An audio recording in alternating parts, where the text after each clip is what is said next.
No.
Friends, we ask that you would turn your hearts and your minds to God as we listen to music, which was important to Steve and which impacted his church. Thank you.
Good friends, this is a celebration of life set within the context of Christian worship. We think that it is fitting and proper that we should, in this place and at this hour, recognize and honor the life of Stephen Meadows. Through worship, we humbly recognize ourselves as part of God's universal family. And through worship, we acknowledge ourselves to be God's children. And Steve was one such child of God. We will begin our service. Owen is going to play cello, and he's going to play several verses of Swing Low, Sweet Chariot.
Meadows Swing Chariot, number 703, and we will sing verses 1 and 2.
May be seated.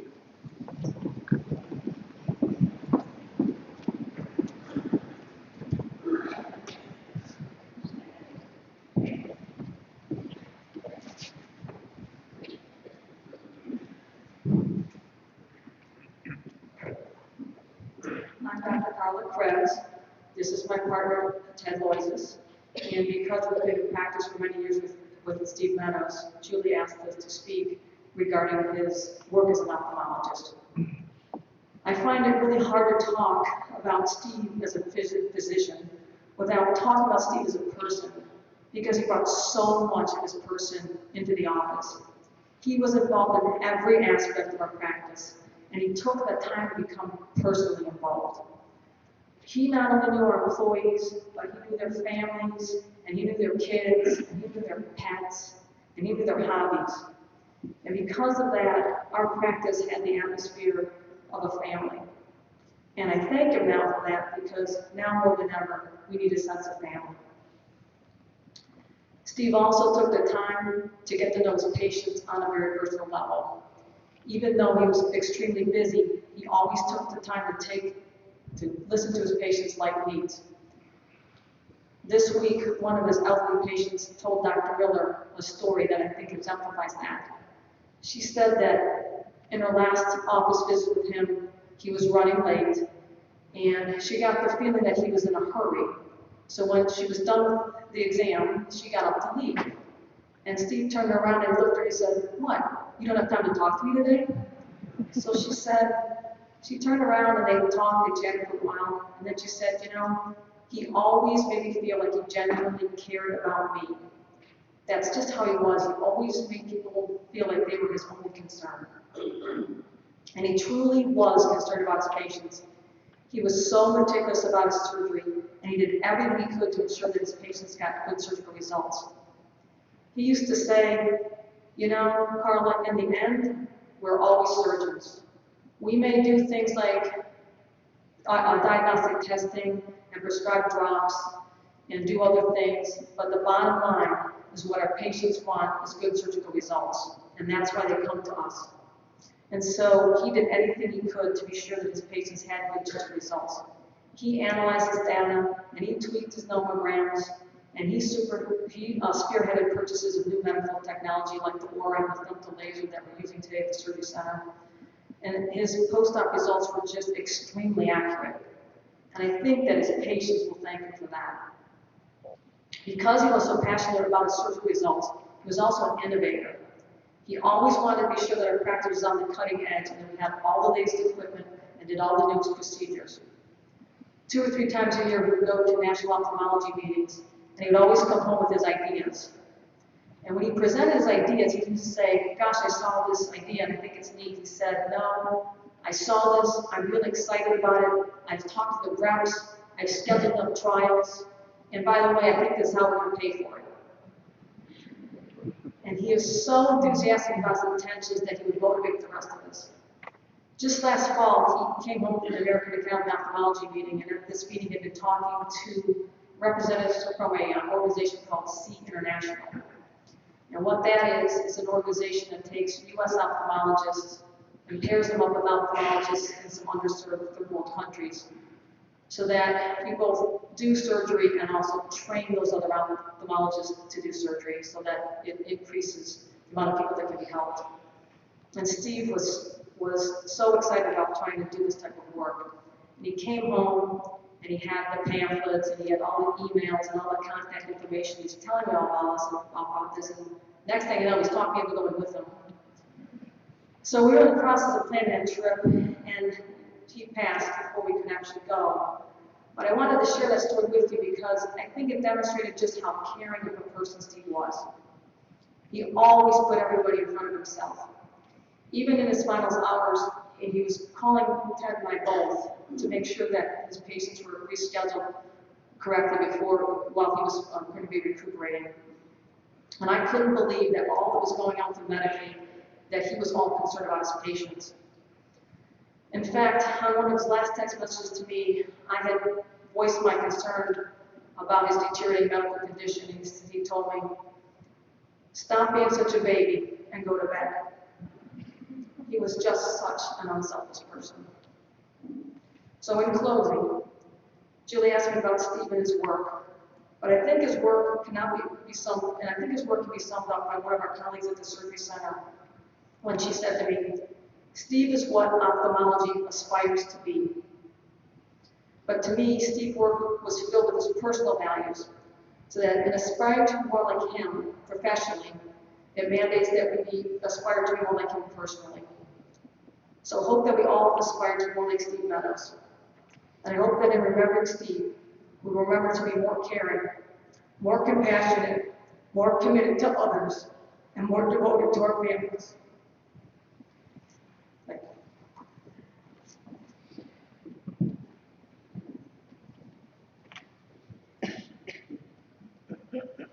Thank you, Carla. That was beautiful. Anybody who had the opportunity to work with Steve knows how true everything she said really is. Now I have a confession to make. Because Julie asked us to speak for a combined 15 minutes, and anybody that knows Carla, like I do, I figured I'd let her go first, and there wouldn't be any time left for me. Just kidding.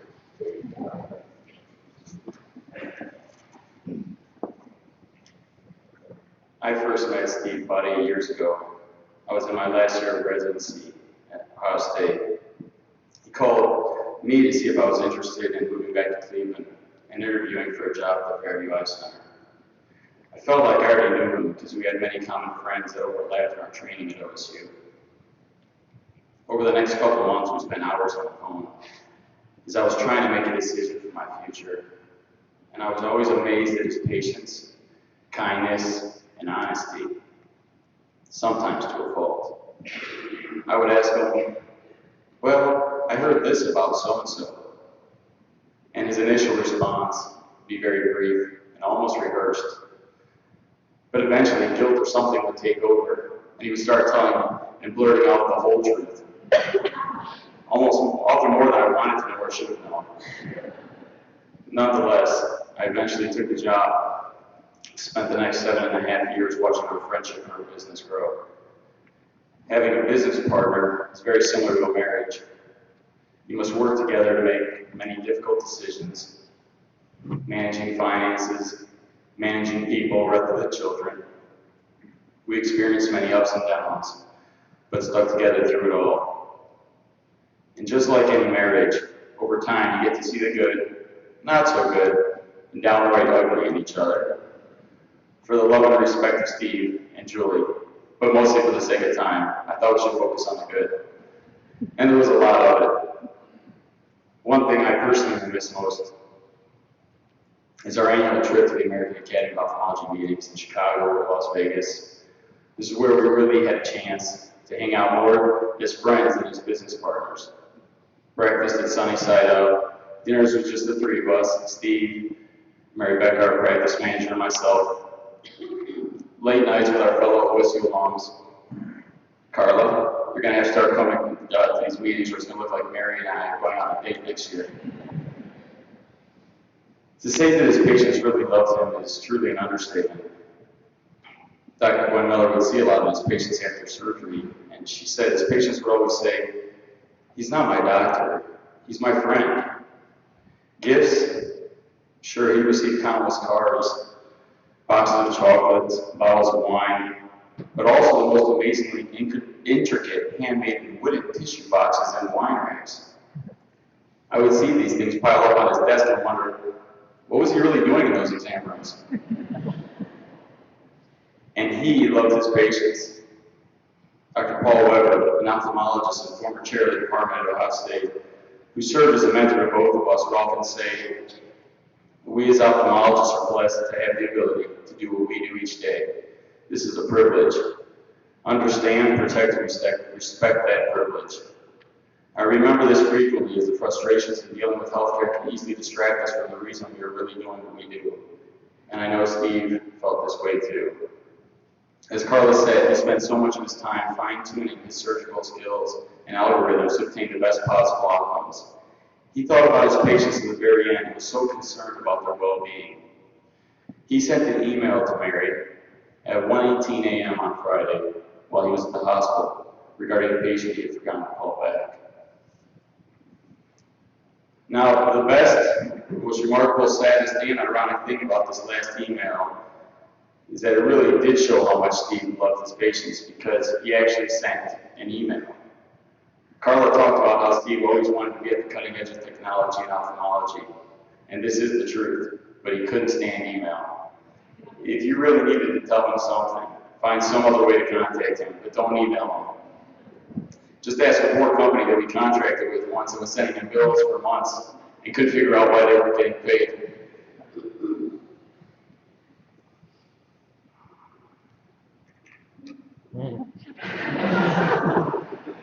I was looking on his desk this week for some items that would help remind me of Steve, and I found these. We will certainly miss his sense of humor. His antics in the office were quite comical. How excited he was to wear the contact lenses he ordered for Halloween that gave him eyes like a predatory animal. Or these glasses he wore around the office. He wore these into the rooms when he was going to see his post-op patients. He would tell them they were going to have to wear glasses like this after the surgery. The joke that he would always tell his patients before surgery to help them feel more comfortable. Why don't birds wear underwear? You'll have to see me after for the punchline or ask any of the nurses at the surgery center. I'm sure they'll know. And as an innovator, he brought something else to the office that all his patients will definitely remember. The fist bump. Trying so hard to protect himself from germs, he was a huge advocate of the fist bump. Often leaving those of an older, very different generation looking extremely puzzled when he would extend his fist to them at the end of the visit. One woman nearing 90 had no idea what to do, so she just grabbed his fist with two hands and shook it.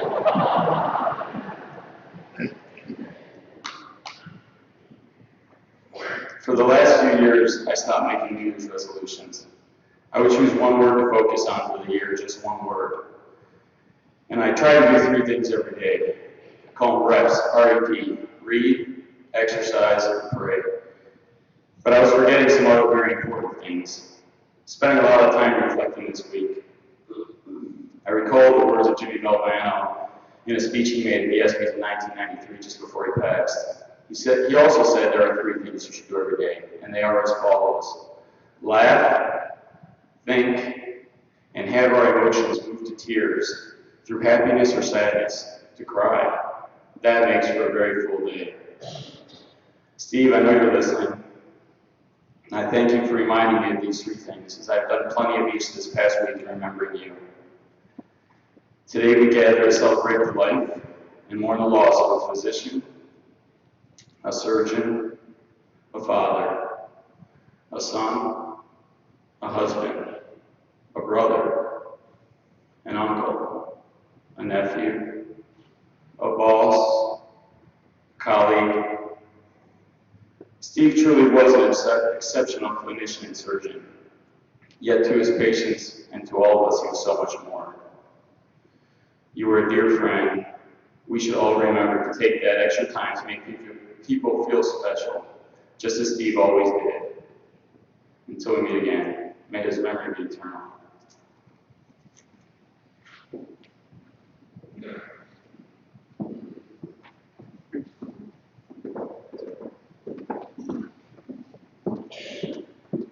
Let us stand and join in the invocation which you find in the book.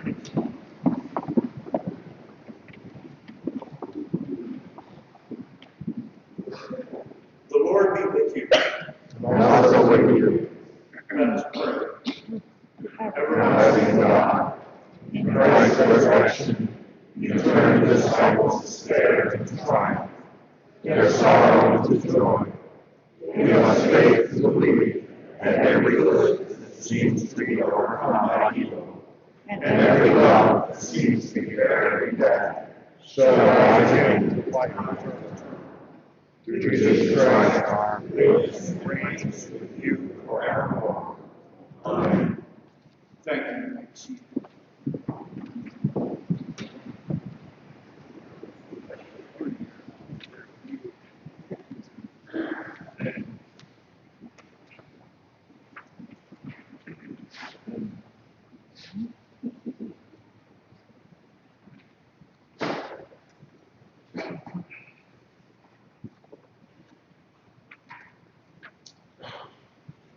Reading from Paul's first letter to the Corinthians, the 13th chapter.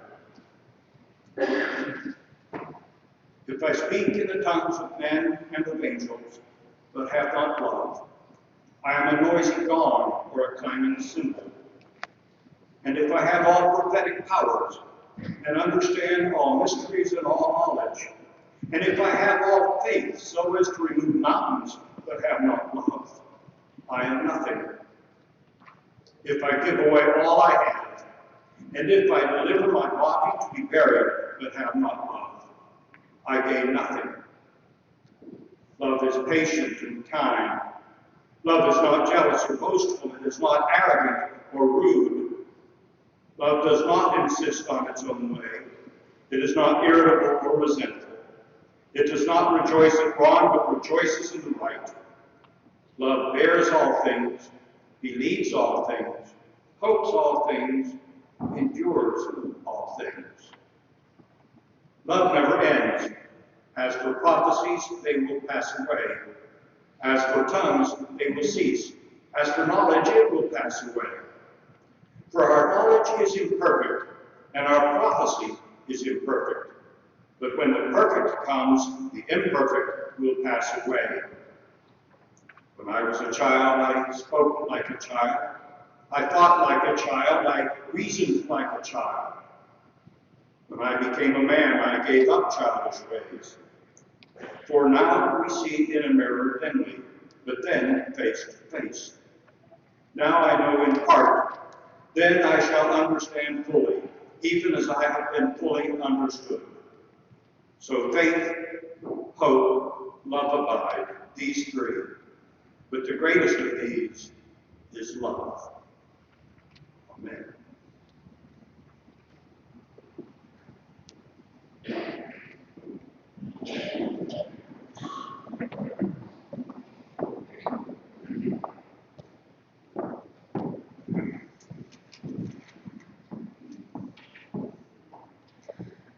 Good afternoon. I am Stacy, and this is my sister and we were lucky enough to be Steve's cousins. Our moms were the youngest of 6 children, born and raised in Walbeck, West Virginia, where family is held in the highest regard. Margaret Summers moved up to Cleveland in 1965 and reconnected with someone she knew from down home, Roger Meadows. In 1972, Marg and Roger had Steve. My mom often talks about how my Aunt Marg wouldn't let anyone else hold Steve for a few weeks after he was born, as to protect him from anything bad that might possibly happen to him. A few years later, Dave came along, and the family of 4 settled into a great life here in Lakewood. My family and the Meadows family have always been close, due to only being about 20 minutes away from each other, and due to the fact that out of the 13 grandchildren, Steve, Dave, Allison, and I were the youngest 4. Also bringing our 2 families close was that my mom and my Aunt Marg were more than just sisters. They were best friends. My memories growing up revolve around time spent with the Meadows. We took many trips throughout our childhood, including trips to Maine, the Upper Peninsula of Michigan, and up to Mrs. King's cabins in Canada, where running water was a luxury, but fun was never far away. We went fishing, and at the end of the day, watched our dads clean and cook the catch of the day for dinner. We enjoyed boating on the lake as well, learning how to ski, and watching my dad try to flip people off the tube. This is also where Steve and my other cousins instilled in me the fear of the killer muskie, who I was convinced was going to bite my toes off anytime I got into the lake. Needless to say, being the youngest and having so many older boy cousins, I was kind of an easy target. Along with all the vacations we took, we also took many trips to West Virginia to visit our Grandma Elsie. We would catch crawdads in the creek, shoot pop cans with BB guns, sit out on my grandma's porch, and go on adventures in the beautiful hills by my grandma's house.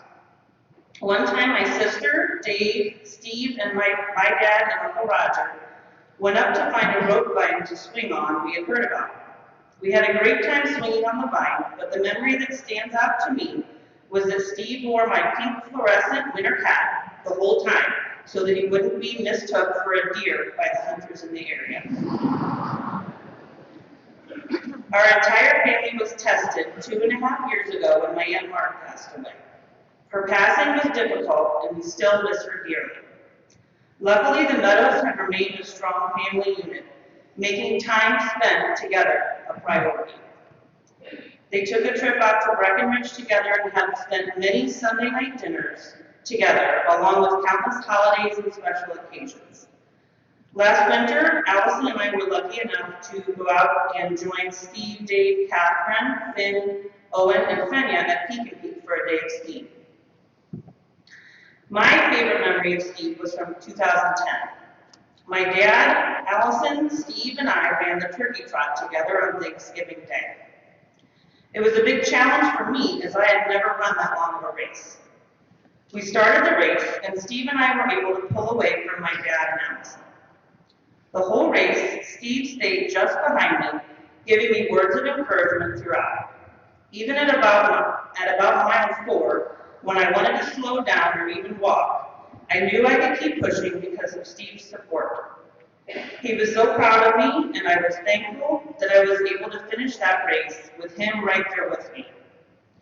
I'm sure many of you have had experiences like this with Steve, whether it was words of encouragement, support, or just his kind and caring presence that made everyone around him feel good. I will miss Steve greatly, but when I am feeling sad or upset, I will call on his presence to help me get through the difficult times.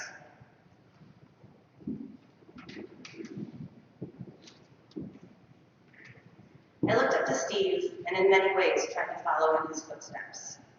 I joined the marching band in high school, and for some reason he let me borrow his silver trumpet, which I immediately dropped and damaged. I was in Columbus while Steve was doing his residency at Ohio State, and I got to watch his young family come to life. I'll always remember babysitting Owen for the first time, for the birth of his little brother Finn. I'll also remember learning more about Steve as a person as he took me to his fraternity house and to Buckeye football games. We all ended up back in Cleveland, and I'll never forget the day I was sunbathing at Huntington Beach, and some guy ran past my friends and I and dove into the water as if there was some type of emergency. Sand flying, my friends asked, "What was that?" as the man came flying back out of the water and up the steep steps. And I let them know that was just my cousin training for a triathlon. Steve, Julie, and the boys moved to a house on a creek in Bay Village. And years later, when I was ready to start my own family life, a house on that same creek became available. The house itself was a nightmare, but the idea of being close to the Meadows made years of renovations seem worth it. Steve was part of that project. Just because he was a successful surgeon didn't mean he couldn't rip a cast iron bathtub out of an outdated bathroom. Steve's sense of loyalty and sense of family never wavered. Even when he could afford to hire professionals, he frequently used the home renovation team of Meadows and Memory, our dads. They worked on both his house and his office. Though our significant others, Stacy and mine, only knew Steve for a short time, it speaks volumes to Steve's character, the gravity of the loss they feel as well. Steve truly had an impact on all of us. Just as Steve has been with me as I wrote this and spoke today, and he was with Stacy during her race, he will continue to be with all of us, both in our moments of quiet reflection and when we need his wisdom in our times of travel. Please honor Steve's life by keeping him in yours. We love you, Steve. Thank you.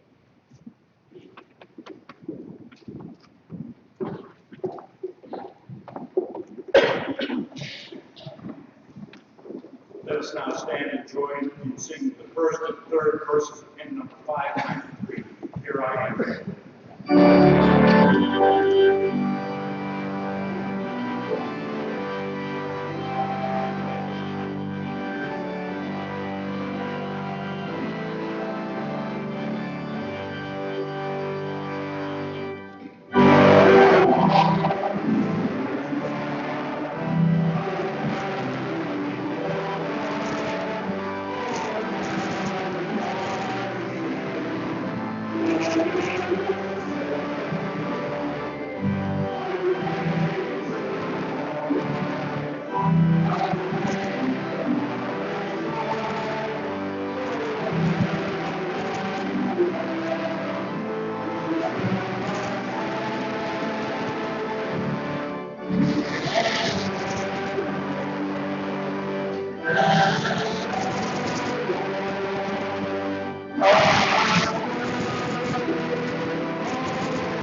You may be seated.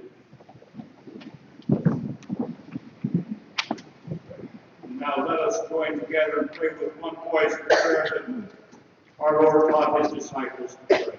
Say, Our Father, who art in heaven, hallowed be thy name. Thy kingdom come, thy will be done, on earth as it is in heaven. Give us this day our daily bread, and forgive us our trespasses, as we forgive those who trespass against us. And lead us not into temptation, but deliver us from evil. For thine is the kingdom, the power, and the glory forever. Amen.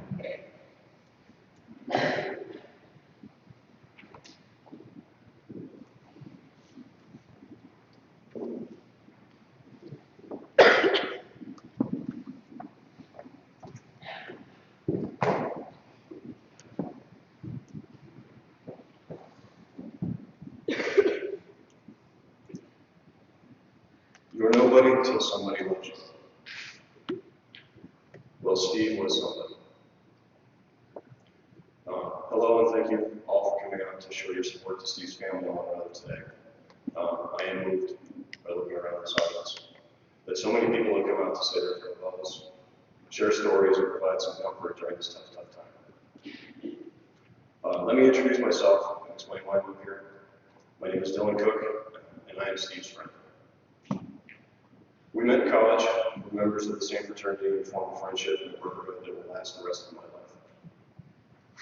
I'm not the only one that can say that. I'm proud to say that many of our brothers are here today to pay their respects, and that all of them share a similar bond with Steve. I'm up here in front of you today doing my best to represent Jim Coleman, Jason Feynman, Opie, Weasel, Doyle, Maine, and many, many others. So please bear with me. I can't say anything that will make this any easier, and I wish I could. But I can share our insights into the man you all knew. He touched a lot of us in many ways that were not always apparent, but I'm going to try to talk about those now. Stephen went to the Ohio State University, where we met in Park Hall in 1990. Park Hall is on the south campus, close to the bars. He lived a few doors down from me in a triple, which just means you squeeze 3 guys into a room that's only big enough for 2. To save space, he and his 2 roommates had the great idea of stacking all 3 beds together. And for some reason, Steve got the top bunk. Height didn't seem to bother him at all, but there were days when I caught him holding his head, I'd ask what's wrong. And apparently there wasn't a lot of clearance up there. Steve and I met the way most people meet in college, socializing at parties and in the halls, and that is where it began. It was that special something about Steve. I didn't realize it then what made Steve so special, but during our friendship it quickly became apparent. I noticed the same thing in the responses by folks on social media this week and last. I could stand up here and tell you many, many stories, fraternity and otherwise, that Steve instigated or just was part of. Stories like the 1991 flooding of Park Hall, Opie and the illegal air conditioner, Steve Smith's fake date night at Mac Hall, teaching us all how to sing the banana boat in order to win Greek singing, and the infamous sandwoman at Camp Minnewaca. There were many, many other stories, which we'll save for later, and hopefully the statute of limitations have worn out. But those stories weren't what made him special. Steve introduced me to our fraternity, one of the most influential, high-powered, well-run fraternal organizations in the world. Our chapter was none of that. And I think that's what attracted me to it. Just like many of us, he saw an opportunity for greatness. If it weren't for Steve, I would not have been exposed to my fraternity. For that, I'm grateful. If it weren't for Steve, I wouldn't have had all these great relationships. We share many life experiences together, and I'm happy to stay with many of the people here today. That made him special to me. I had the dubious distinction of walking a parallel path in school as Steve and Jim Coleman. Sorry, buddy. This is nothing to be proud of, but important. We all took 6 years to graduate. While Jim and I had our heads more on our own, we pulled it together and graduated, nothing special. But Steve, however, he used it as a wake-up call. We talked about this last night. And a lot of this credit goes to Julie.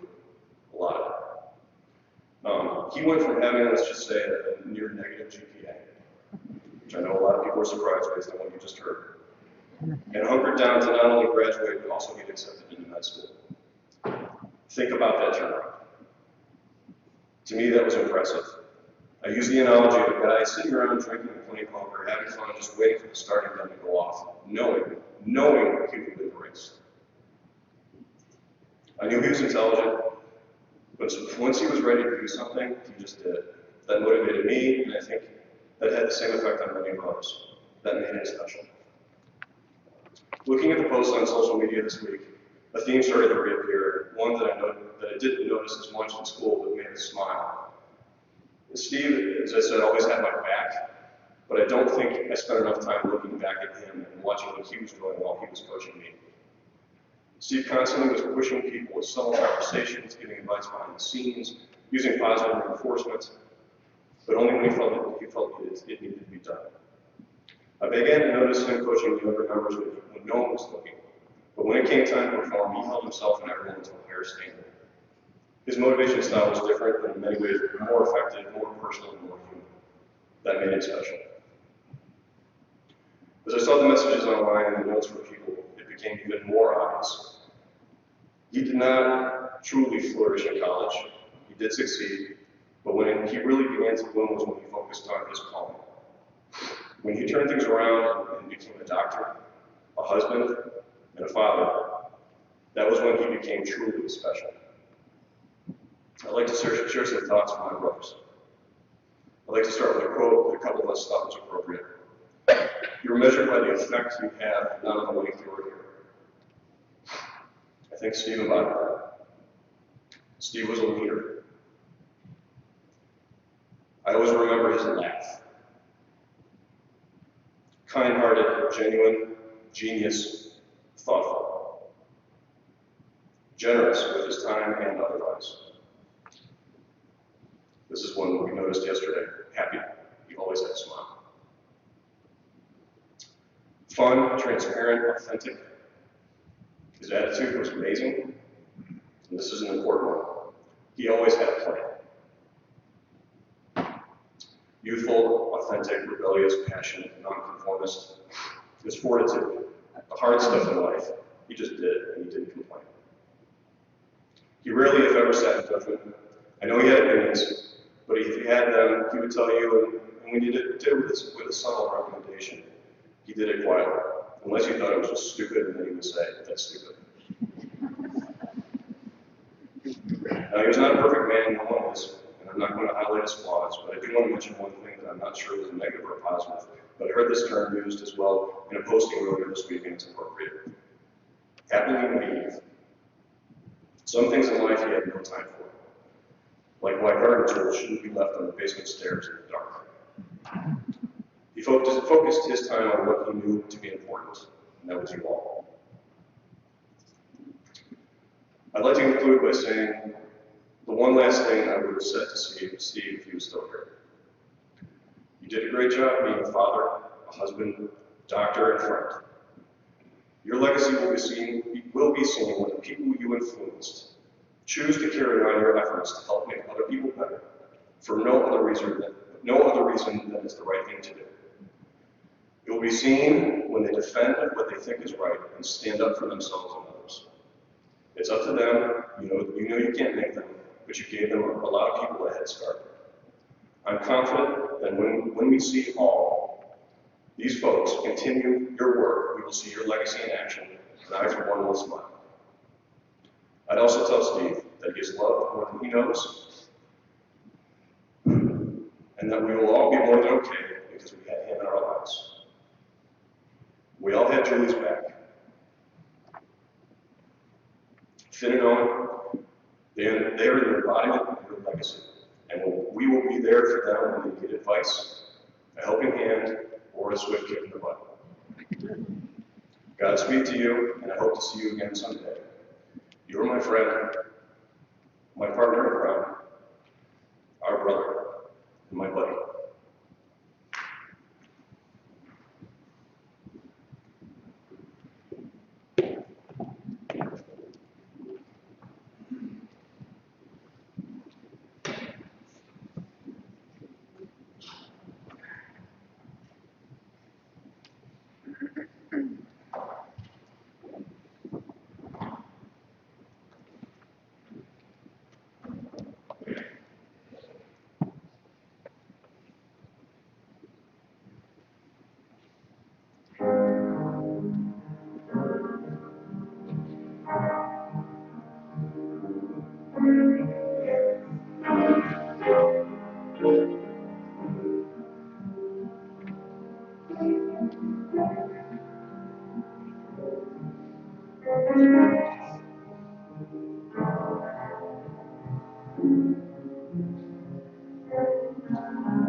Good afternoon. I have 19 pages of a speech here. I'm one of the few people here that did not take Steve's advice and use my glasses. And my wife gave me a font of 36, which you can probably all read it yourselves, so don't be too worried. My second failing would be looking at myself this morning in the mirror, I said to Elizabeth, I'm going to shave. I said, this looks ridiculous. If you think about when you're growing up, you wanted to be a hobo for Halloween, your mom will get a fork and burn the end of it and try to put some stuff on your face to make it look like you have a beard. thought that's really what I looked like. But I looked at Andrew and he said, keep the beard. So the beard that I'm wearing today is in support of Steve, because many of you who know him knew that he loved to grow his facial hair and cut it in various different and interesting ways over the course of his wonderful life. So my heartfelt sympathy to Roger, who is an amazing father and grandfather to our families, even to my son. Steve's love and caring of his mom and dad was unmatched. He was proud of his loving and growing and active relationship with his brother David. Steve loved Julie dearly. They were truly soulmates. Owen and Finn meant the world to him. He was a selfless brother-in-law, often helping Elizabeth and Andrew and I when I was away from home, and a thoughtful son-in-law to Jack and Ann. Speaking to David this past week, I know David and I will never replace Steve's greatness as a dad, but we will provide the boys with strong male character and guidance, and continue to raise them in the way Steve so thoughtfully had accomplished. My nature is to split things into smaller pieces so the task at hand does not become too overwhelming. The challenge of speaking about a man as kind, generous, giving, and active as Steve in 10 minutes, although others were given 15, which is kind of that's all right. I'll keep it to 10, maybe 12. Maybe we'll add an extra story, even though Elizabeth told me to stick to the script.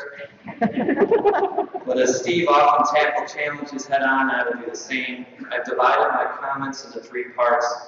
The Steves, which is part 1, the Steves, are you the PH, that's me, or the B? Part 2, living a balanced life, and 3, raising our boys together, Andrew, Finn, and Owen. So part 1, the Steves. Are you the PH or the B? What special luck that the only 2 sons-in-law of Jack and Ann were both named Stephen. Even better spelled 2 different ways, Steve with a V and me with a PH. This made distinguishing 2 fair-skinned, bald men easier to identify by saying, wait, which one did that? Was it Steve or Stephen? Most of my time with Steve was spent among the Palamaki, Meadows, and Harris families. He was a sensei to my Padawan ways of family dynamics that I began to experience in January 2001.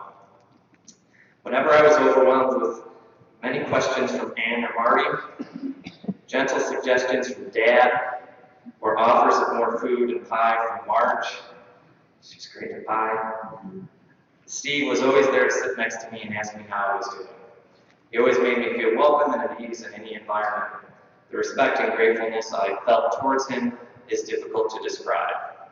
He was, as all of you know, an accomplished physician, father, husband, and business owner, well before I ever discovered what I wanted to do for a living. And he was a year younger.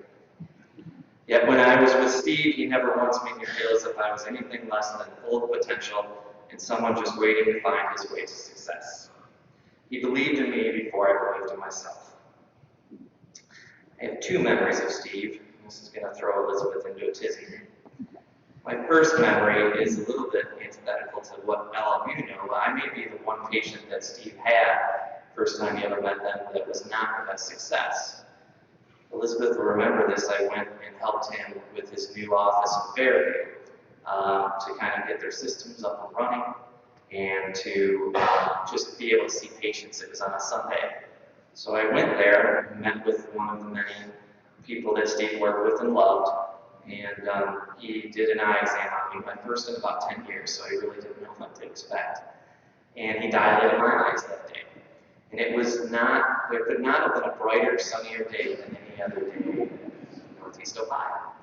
Steve was so busy, and as all of you have always said, so thoughtful about what he wanted to do and be successful, that he let me leave without telling me that my vision may become a little bit more blurry.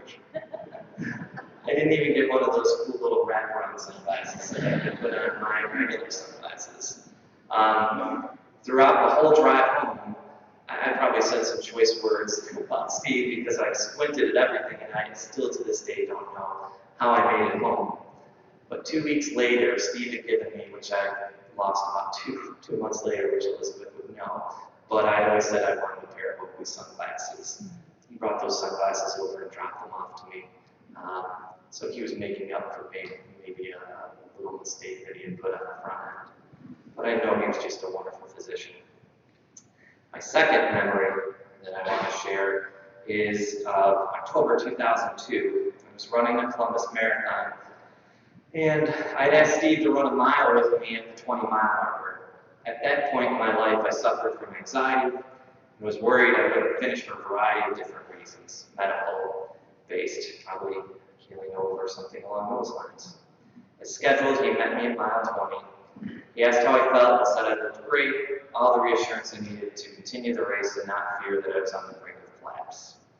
1 mile turned into 5 with Steve, of course, and as the course wound through various parts of OSU, he gave me a guided tour, albeit while we were running a marathon. Before I knew it, we approached mile 26, which is right down by the horseshoe, and he was saying he would meet me with Julie and Elizabeth and Owen, spend 7 months at a spot near the horseshoe. I told him to stay so he could finish with me, but he begged off and left me. And this was literally in the last 0.2 miles, saying that this was my moment. He was always so giving. Part 2. Elizabeth and Steve had a very special relationship, and so did Julie. Yes, I know. Going off the script a little bit to my beautiful wife. And Steve used to always say things, and Elizabeth would just in very much jest, but we had a smaller, very close, immediate family, and they used to always say that Elizabeth was the brother that Steve never had, and Steve would say, Elizabeth is the sister that I never wanted. All in complete jest, because they did love each other dearly. As many of you know, Steve and Julie met in this church at the age of 4. Growing up in an active and welcoming church provided them with many social activities to develop their friendship. Youth groups and mission trips created a strong foundation of faith which they shared. Their friendship strengthened in high school, and Steve would often come home with Julie after school to study, which often meant watching TV, Thundercats, listening to music, or hanging out. In college, though separated by distance, they continued to stay connected and eventually began dating. When they decided to get married, it was this church they returned to, this minister behind me, knowing that it was here where their lives were brought together. Of course, by then, both of their moms worked together at the church, and 2 families had turned into one through years of many shared experiences. Medical school and graduate school followed at OSU, where they began their married life together.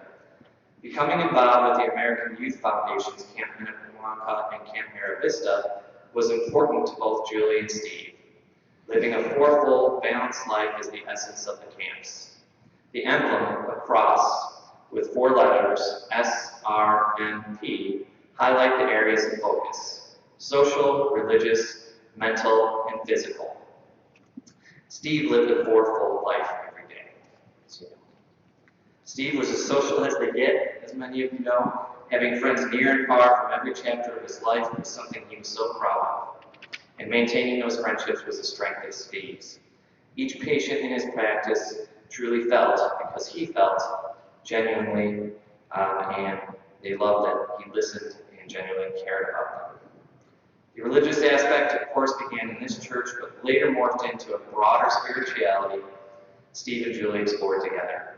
Yoga was an activity they enjoyed as a family, and traveling the world and learning about other cultures and religions was an interest to him.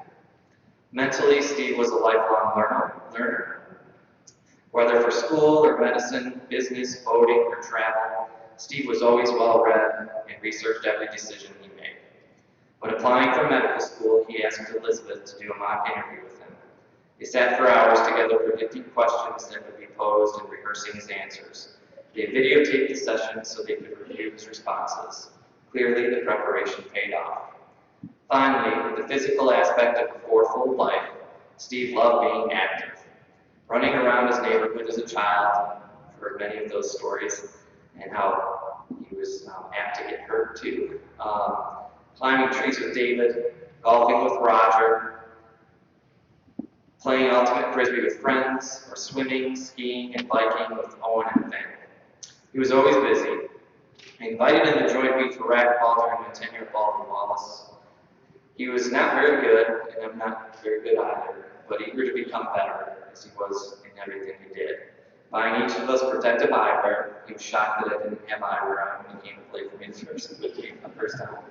And he actually took private lessons at 5 seasons so he could get better and be more competitive. He was passionate about every activity he pursued. We participated in 5K races, and many heard about the triathlons together. Just as he had helped me with my Columbus Marathon, I returned the favor and helped him during the running portion of one of his triathlons in Bay. When his mother, Marge, passed away suddenly from pancreatic cancer 2 years ago, Steve immediately jumped into action and began training for a charity bike ride from Cleveland to Cincinnati in her honor. Of course, he did this in full spandex. Some of you who know Steve as an athlete, he really dressed the part and a smile on his face. SRMP, social, religious, mental, physical, the fourfold life. But you may also realize that these are his initials. Stephen Roger Meadows. And we believe the P is for Palanaki, as every adventure, experience, and journey included Julie. He truly lived a balanced life with Julie by his side. Finally, part 3, raising our boys together, Owen, Finn, and Andrew. Elizabeth often says, I didn't have brothers. She didn't, except for Steve. She and Julie were always outnumbered by the 5 of us, very active and sometimes rambunctious boys. We would often go as families to 5 seasons, athletic club to swim and play. Julie would join in the pool, doing some form of water aerobics or exercise. Elizabeth would be clad in as many layers of clothing as possible to stay warm in a humid pool room, barely reaching a crisp 87 degrees. Steve and I would swim, race, wrestle, throw dive sticks, dunk, provide piggyback rides for the boys to keep them happy for as long as possible. Owen and Finn are like brothers to Andrew, thus debating, arguing, teasing, practical jokes, mild love taps, sometimes punches, and truces were often negotiated in the pool. Hours in the pool were always followed by hours in the locker room. Between the hot tub, the sauna, and more jokes and teasing, we often spent more time preparing to leave than we did in the pool. Steve and I loved this time with Owen, Finn, and Andrew. One of Steve's greatest qualities that we can all truly learn from is being a supportive father and uncle. He never imposed his agenda on what activities the boys would enjoy, rather making it his priority to foster growth in the many talents they have. Each boy has distinct and individual interests. With our Andrew, he focused on trivia, medicine, and sports. With Owen, music, technology, skiing, academics, and reading. These are just a few of their talents, obviously. With Finn, it was outdoor activities, Sophie, boating, movies, and having parties with friends. Steve coached soccer and built award-winning Pinewood Derby cars with Owen and Finn. Ed is out there somewhere. He knows a lot about those Pinewood Derby cars that many racing enthusiasts would have loved to get his tips on how to be that aerodynamically sound. He loved his boys and my son unconditionally. I've often wondered over the past week if Steve knew he was one of my best friends. Moving from Chicago 11 years ago, he was my first and only friend in Bay Village. So many cherished moments, hours, and days spent together hopefully answer that question, which they had. I wonder if he knew how much I treasured his friendship. I returned to a text thread, as many of you had, with him the day before he passed. The night that he passed, I sent him a text in the hospital at about 9 o'clock telling him to be strong, we fight leukemia together, and that I loved him. He replied that night, thank you. He liked emojis, strong arm and muscle emoji, will do, and love you too. It is a text I will never delete. Last Friday, I had to tell Andrew that Steve had passed away.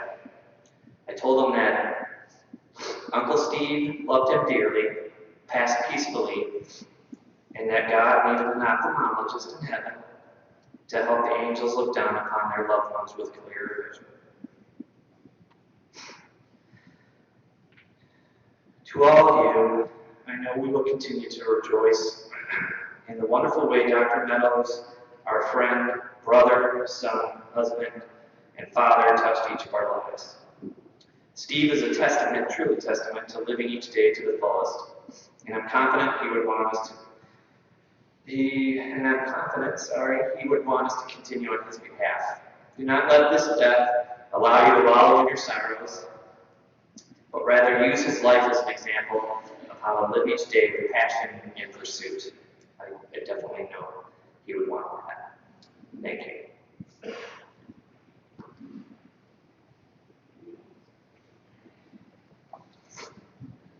Now rise. Please join me in reading the 23rd Psalm.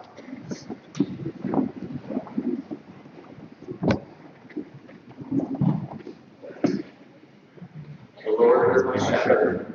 I shall not want. He made me lie down in green pastures. He leadeth me beside the still waters. He restored my soul. He leadeth me in the paths of righteousness for his name's sake. Yea, though I walk through the valley of the shadow of death, I will fear no evil. Thou art with me. Thy rod and thy staff, they comfort me. Thou preparest a table before me in the presence of my enemies. Thou anointest my head with oil. My cup runneth over. Surely goodness and mercy shall follow me all the days of my life.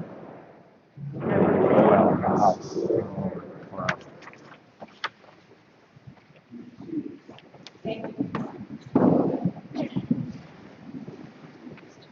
I don't know, Stephen, I was told I had 30 minutes.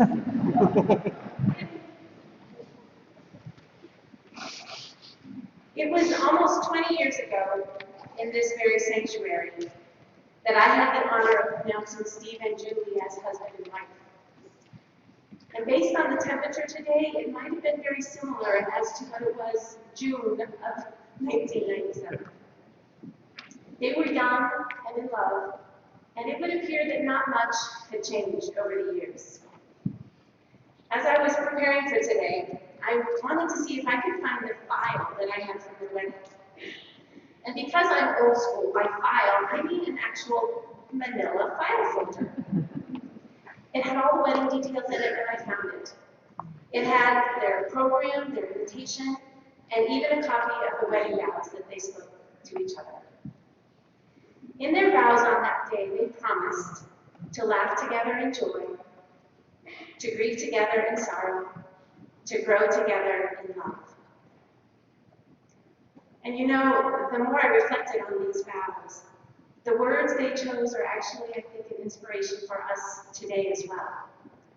For we have gathered here to celebrate Steve's life so that we can laugh together in joy, to grieve together in sorrow, and to grow together in love.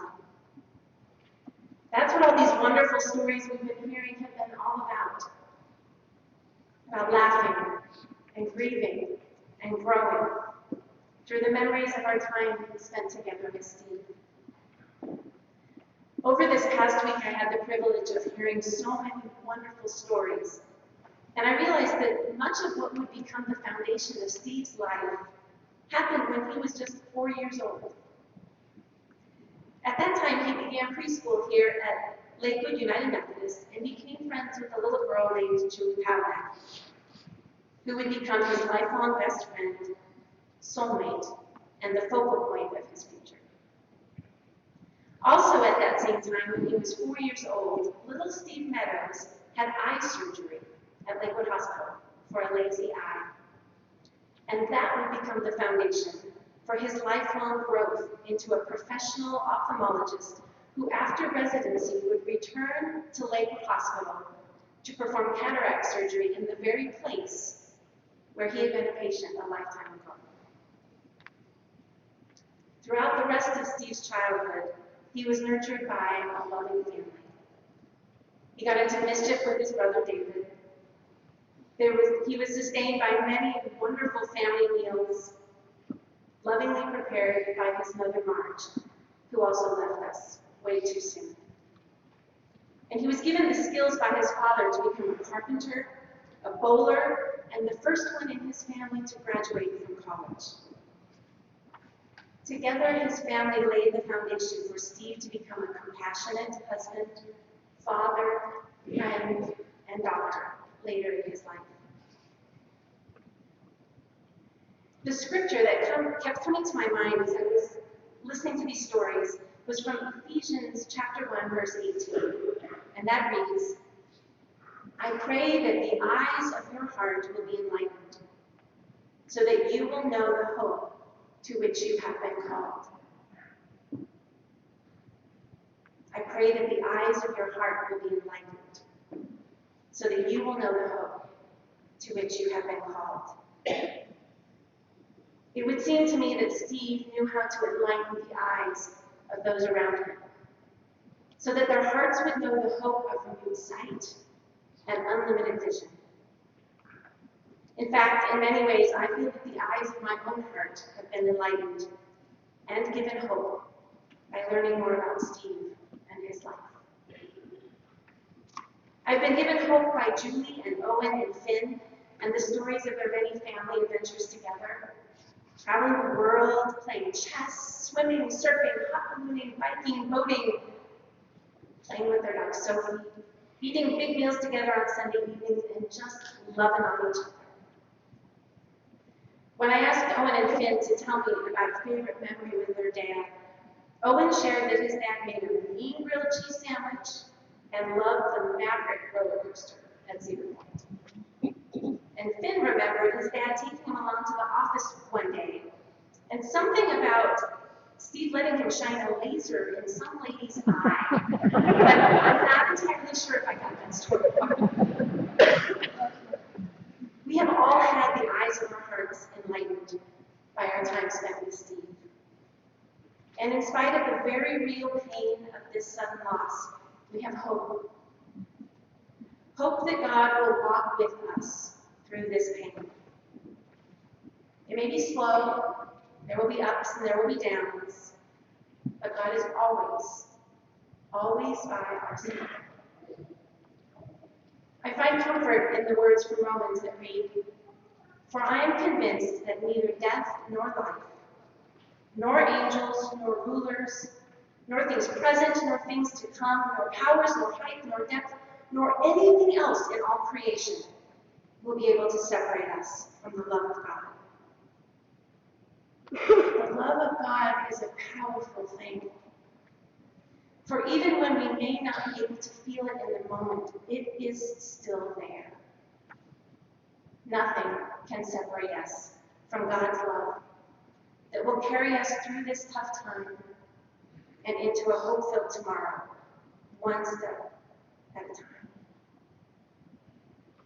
So as we draw our time together to a close, let us again remember those vows of love and commitment that Julie and Steve spoke to one another all those years ago. And may these words serve as an inspiration to us now about how we can move forward together, one step at a time, into this season of healing. May we laugh together in joy, grieve together in sorrow, and grow together in love.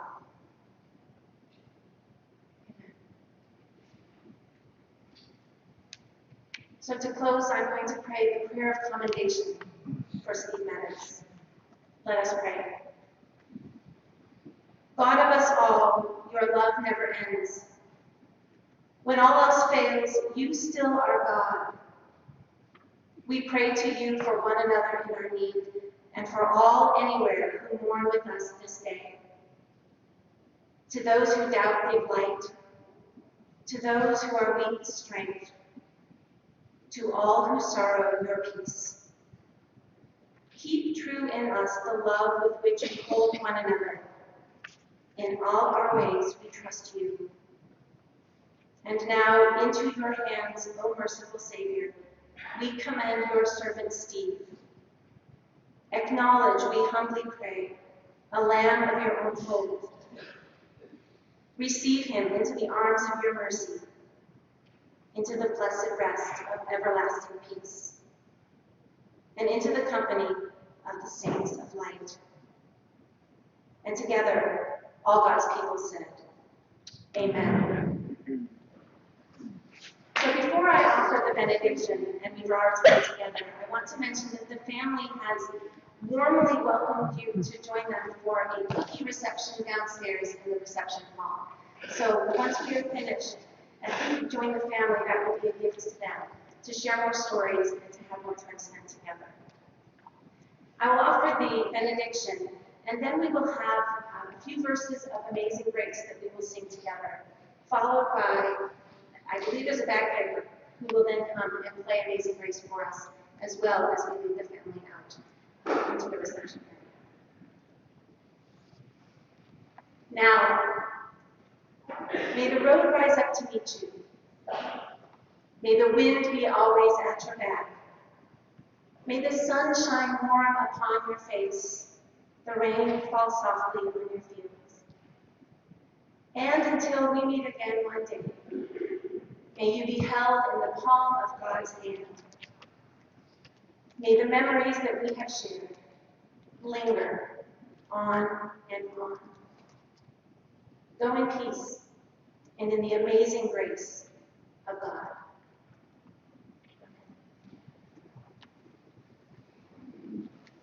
Please remain seated for this singing.